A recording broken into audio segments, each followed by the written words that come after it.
नमस्कार मेरे प्यारे साथियों, कैसे हैं आप लोग। उम्मीद है बहुत ही अच्छे होंगे, मस्त होंगे अपने अपने पढ़ाइयों में। आज हम लोग देखने वाले हैं क्लास 10 के फिजिक्स जो विद्युत धारा चैप्टर है।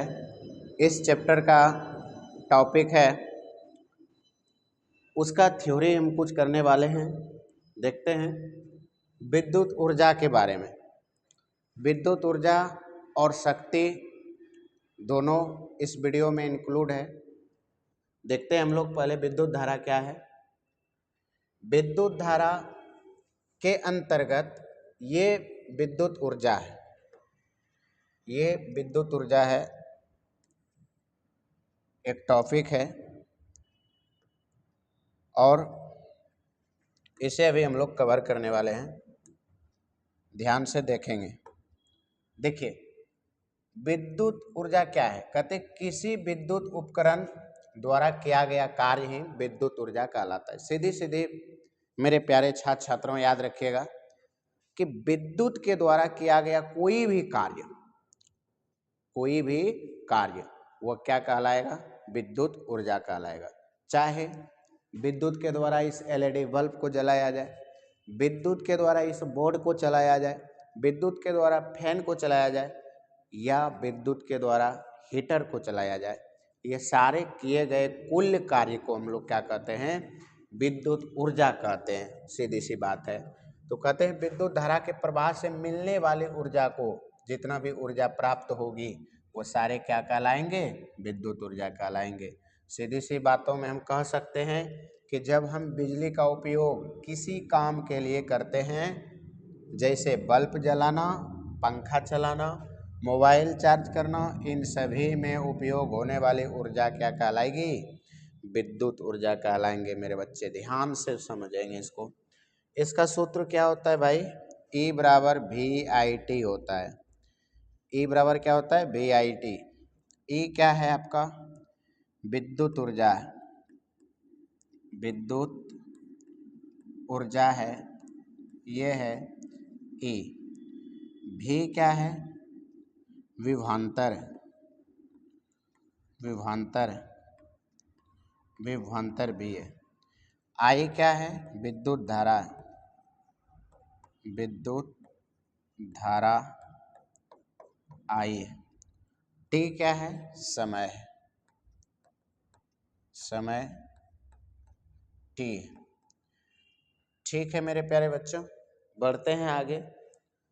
यहाँ पे आपको दिया है, यहाँ पे जो चीज़ें हमने वहाँ पर लिखे हैं यही चीज़ कह रहे हैं। ए क्या है, विद्युत ऊर्जा है, बी क्या है, विभवांतर है। इसका साथ में एसआई मात्रक भी कहते हैं। विद्युत ऊर्जा का एसआई मात्रक जूल होता है और विभवांतर का एसआई मात्रक वोल्ट होता है। विद्युत धारा का एसआई मात्रक एम्पियर होता है। समय का एसआई मात्रक सेकेंड होता है। चलिए अब यहाँ पे कहते हैं कि जब प्रतिरोध R दिया हो, अब प्रतिरोध R इसमें जब इंक्लूड करेंगे तो क्या हो जाएगा, E बराबर I/RT सूत्र हो जाएगा। ठीक है। अब देखिए मेरे प्यारे बच्चों, यहाँ पे एक सूत्र इसका हो जाएगा E बराबर PT। अब इसको ध्यान में रखिएगा, जितने भी सूत्र है उसको ध्यान में रखिएगा। अब यहाँ से आया कि विद्युत ऊर्जा का जो एसआई मात्रक होता है वो क्या होता है, जूल होता है। इसका प्रतीक क्या होता है, J होता है। इसको छोटी इकाई के नाम से भी जानते हैं कि विद्युत धारा का छोटी इकाई क्या होता है, तो जूल होता है। बड़ी इकाई क्या होता है, तो किलोवाट घंटा होता है, जिसको व्यवहारिक मात्रक भी कहते हैं। कि विद्युत ऊर्जा का व्यवहारिक मात्रक क्या है, तो किलोवाट घंटा। अब देखिए मेरे प्यारे साथियों, ये 1 किलोवाट घंटा बराबर होता है 36 लाख जूल।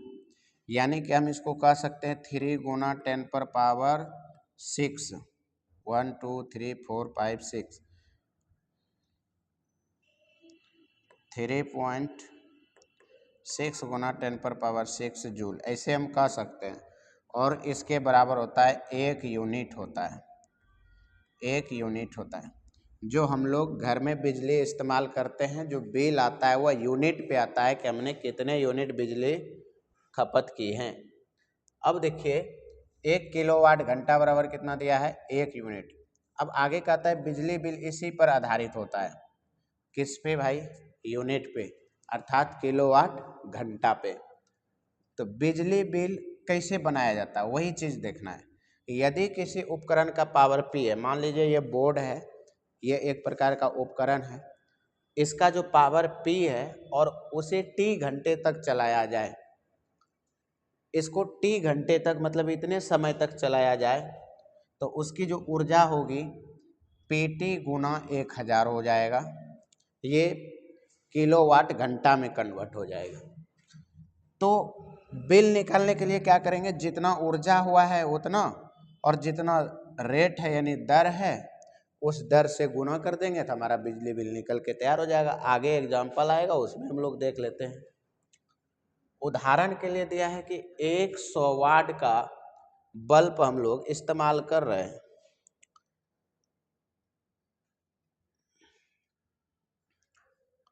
100 वाट का बल्ब 5 घंटे तक चलाएंगे तो उसका ऊर्जा कितना होगा। अभी आप देखें कि E बराबर क्या सूत्र होता है, PT होता है, P गुना T होता है। तो P हमारे पास पावर कितना दिया गया है 100 वाट, तो हम यहाँ पर लिखेंगे 100 गुना T हमको कितने समय तक 5 घंटे तक, तो ये हो गया 500 जूल। कितने जूल हो जाएगा मेरे डियर स्टूडेंट्स, 500 जूल हो जाएंगे। अब अगर इसको किस में बदलना है, किलोवाट घंटा में बदलना, तो 1000 से क्या करना है भाग दे देना पड़ेगा, 0.5 यूनिट हो जाएगा, यूनिट हो जाएगा, या फिर इसको बोल सकते हैं 0.5 किलोमीटर पर घंटा के। अब आगे देखिए विद्युत ऊर्जा के उपयोग कहाँ कहाँ होते हैं। घरों में किस चीज़ों में कर सकते हैं भाई, पंखा, टीवी, बल्ब इत्यादि कर सकते हैं। उद्योग में मशीन के रूप में कर सकते हैं। कृषि में पंप समझते हैं ना आप लोग, वो जो समरसेबुल से खेत सिंचाई करते हैं ना, उसी को कहते हैं। परिवहन में जो गाड़ी सब होता है उसमें इलेक्ट्रिक वाहन हो गया, इलेक्ट्रिक आप मोटरसाइकिल अभी देखते होंगे, इलेक्ट्रिक ई रिक्शा देख रहे हैं। संचार एवं IT उपकरणों में भी किया जाता है। आगे कहता है विद्युत ऊर्जा के प्रमुख स्रोत क्या है, इसका स्रोत क्या है, विद्युत ऊर्जा का स्रोत क्या है। तो देखिए कोयला आधारित विद्युत संयंत्र, आप सुने होंगे कोयले से बिजली को उत्पन्न किया जा सकता है। जल विद्युत, जल से भी विद्युत को उत्पन्न किया जा सकता है। सौर ऊर्जा, सौर ऊर्जा से भी विद्युत को उत्पन्न किया जा सकता है, सौर ऊर्जा से भी विद्युत को उत्पन्न किया जाता है। पवन ऊर्जा, पवन ऊर्जा से भी किया जाता है। परमाणु ऊर्जा, परमाणु ऊर्जा। अब देखिए विद्युत ऊर्जा को कम करने का क्या उपाय है कि हम विद्युत ऊर्जा को कम कैसे कर सकते हैं। देखिए मेरे प्यारे साथियों, विद्युत ऊर्जा को कम कैसे कर सकते हैं, LED बल्ब का प्रयोग करके। बल्ब के जगह पे LED बल्ब का इस्तेमाल करेंगे, जो लाल वाली बल्ब होता है उसका इस्तेमाल ना करके हम किसका इस्तेमाल करेंगे, LED बल्ब का। ऊर्जा कुशल उपकरण लगाएंगे 5 स्टार रेटिंग वाले। भैया ये 5 स्टार क्या दर्शाता है, आप देखे होंगे कि आप टीवी लीजिएगा, फ्रिज लीजिएगा, इस तरह से स्टार बना हुआ रहता है, 2 स्टार, 3 स्टार, 5 स्टार। ये स्टार क्या काम करता है, क्या आपका सामान खराब है, नहीं, क्या आपका सामान बढ़िया है, तो उसमें खराब और बढ़िया नहीं दर्शाता है। ये इस स्टार ये दर्शाता है कि ये बिजली कितनी खाएगी, कितनी खपत करेगी। तो जितने कम स्टार होंगे बिजली उतना ही अधिक ये लेगा, और अगर 5 स्टार होगा तो ये बिजली सबसे कम लेगा। इसका यही काम है कि 5 स्टार अगर है आपके पास तो बिजली कम लेगा, और 1 स्टार है तो बिजली अधिक लेगा। इसका यही उपयोग है, दूसरा कोई उपयोग नहीं। अब देखिए गैर जरूरी उपकरण बंद रखना, जैसे कि मैं कहता हूँ आप रात्रि में सोए हैं, उसमें बल्ब क्या क्या जरूरत है, बल्ब बंद कर दीजिए। पंखे चल रहे हैं उसको बंद कर दीजिए, जब वहाँ पर कोई है ही नहीं तो पंखा चला के क्या फ़ायदा। अभी मान लेते हैं ये मैं अपना क्लास स्टूडियो बंद करूँ और इस बोर्ड को खुला ही छोड़ दूँ, तो इसमें तो बिजली खपत हो रही है ना। लाइटिंग बंद ना करूँ, चालू ही रखूँ, तो इसमें क्या होगी, बिजली खपत होगी।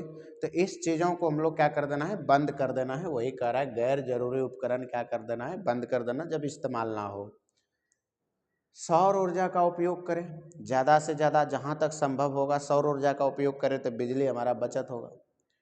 विद्युत ऊर्जा का SI मात्रक क्या होता है, अब आप बता दीजिए। विद्युत ऊर्जा का SI मात्रक जूल होता है, छोटी मात्रक है आपको ऐसे भी पूछ सकता है विद्युत ऊर्जा का घरेलू मात्रक क्या होता है, जूल होता है। विद्युत ऊर्जा का व्यवहारिक मात्रक क्या होगा, तो यहाँ पर हो जाएगा किलोवाट घंटा। ठीक है मेरे दोस्तों, आगे की ओर बढ़ते हैं। आगे की ओर जब बढ़ेंगे तो आपके पास सवाल दिया है कि 1 किलोवाट घंटा बराबर कितना होता है। अभी तुरंत हम बताए हैं कि 1 किलोवाट घंटा बराबर होता है 3.6 गुना 10⁻6 जूल। आप देख लीजिए कहाँ पर है, यहाँ पर है। ठीक है दोस्तों, तो ये हो जाएगा आपका उत्तर सी नंबर। तो आपका सी नंबर राइट आंसर है। आगे चलते हैं। 1 किलोवाट घंटा को और किस नाम से जाना जाता है, बताइए आप। यूनिट के नाम से जाना, जूल के नाम से जाना जाता है, वाट के नाम से जाना जाता है, एम्पियर के नाम से जाना जाता है, या यूनिट के नाम से जाना जाता है। तो मेरे प्यारे साथियों, यूनिट के नाम से जाना जाता है 1 किलोवाट घंटा को। विद्युत ऊर्जा का सूत्र क्या होता है, अब तुरंत बताए हैं कि विद्युत ऊर्जा, अब यहाँ पे ऑप्शन है E बराबर VIT, E बराबर IR, E बराबर P/R, E बराबर V/I। तो इसका उत्तर हो जाएगा E बराबर VIT, इसका सूत्र होता है। आगे की ओर हम लोग बढ़ते हैं।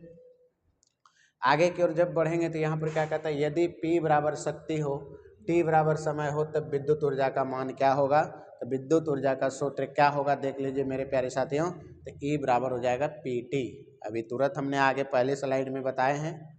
अगला सवाल, निम्न में से किसका उपयोग बिजली का बिल निकालने में किया जाता है। देखिए, बिजली का बिल निकालने में क्या जूल का प्रयोग होता है, नहीं, जूल का प्रयोग नहीं होता है। किलोवाट घंटा का होता है, जी हाँ, किलोवाट घंटा का ही उपयोग किया जाता है, ना वाट का प्रयोग किया जाता है, ना एम्पियर का प्रयोग किया जाता है।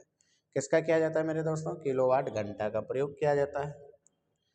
देखिए, 1 यूनिट बराबर कितना होता है, अभी सवाल आ गया 1 यूनिट बराबर कितना होता है।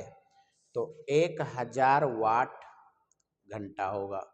कैसे होगा मेरे दोस्तों, क्योंकि किलो में कितना होता है, ये किलो वाट घंटा जो है ये किलो में कितना होता है, 1000 ही तो होता है।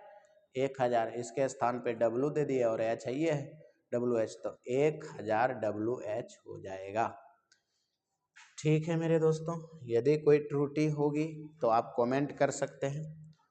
ठीक है, शक्ति और समय से क्या प्राप्त होता है, शक्ति और समय से क्या प्राप्त होता है। अभी आप देखिए, E बराबर सूत्र पढ़े हैं, E बराबर क्या होता है बताइए आप, PT होता है, PT होता है। तो यही तो आपसे पूछ रहे शक्ति और समय से, ये है शक्ति और ये है समय। P आपका शक्ति है और I आपका समय है, समय है। तो इससे हम क्या कर सकते हैं, क्या कहते हैं, ऊर्जा कहते हैं। क्या कहते हैं मेरे दोस्तों, ऊर्जा कहते हैं। यहाँ से हमारा जो है विद्युत ऊर्जा का टॉपिक खत्म होता है और आगे की टॉपिक स्टार्ट होता है, जिसका नाम है विद्युत शक्ति। तो मेरे दोस्तों, आज के क्लास में हम यहीं तक रखते हैं और अगले क्लास में हम विद्युत शक्ति पढ़ा देंगे। ठीक है मेरे प्यारे साथियों, पार्ट 2 करके नाम से आएगा, आप लोग ज़रूर इसको देखिएगा। और जो अच्छा लगे, सेशन अच्छा लगे तो लाइक, सब्सक्राइब और दोस्तों को शेयर ज़रूर कीजिएगा। ठीक है, धन्यवाद।